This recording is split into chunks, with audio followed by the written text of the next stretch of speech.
बहू के मायके वालों को शादी में उपहार नहीं दिए जाते। शादी का घर है, 100 काम पड़े हैं, ऐसे में बड़ी बहू कहाँ चली गई? विनोद जी की आवाज़ आई। विनोद जी के छोटे बेटे की शादी है। विनोद जी की पत्नी का स्वर्गवास हुए 12 साल हो गए। जब से गहना इस घर की बड़ी बहू बनकर आई, उसने घर की हर जिम्मेदारी को संभाला है। देवर को उसने हमेशा बेटे से बढ़कर प्यार दिया है। ससुर के बस की बात नहीं थी ज़्यादा काम करना, या यूं कहें उन्हें तो कोई रीति रिवाज पता ही नहीं था। ना उनकी कोई बहन और ना भाई, दूर के रिश्तेदारों से ही पूछकर गहना हर काम कर रही थी।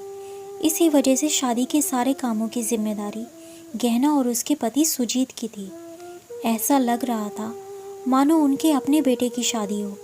गहना भी खूब हर्षित मन से सारे काम करने में लगी थी। थोड़ी देर बाद गहना घर आ गई।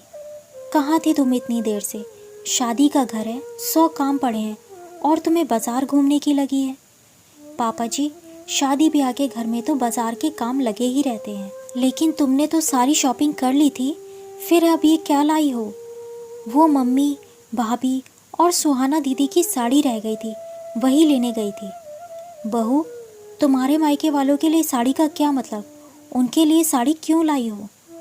पापा जी, भैया की शादी में सबके लिए साड़ियाँ ली हैं, तो अपनी मम्मी, भाभी और दीदी के लिए भी लाई हूँ। लेकिन बहू के मायके वालों को शादी में उपहार नहीं दिए जाते। उपहार केवल अपने घर वालों और रिश्तेदारों को दिए जाते हैं। तो उनसे शगुन भी क्यों? अगर वो मेहमान हैं तो वो शगुन भी मेहमान की तरह ही देंगे।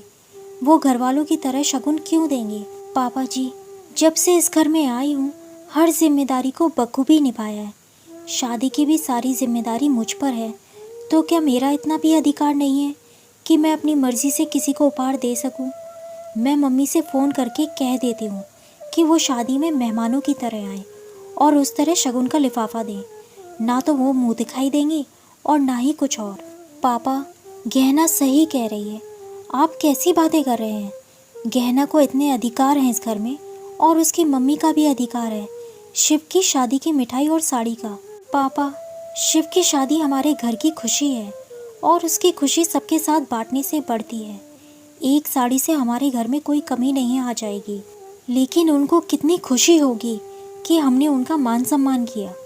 गहना, तुम मम्मी को कोई ऐसा फ़ोन नहीं करोगी, बल्कि उन्हें सम्मान से निमंत्रण देने के लिए पापा ही फ़ोन करेंगे।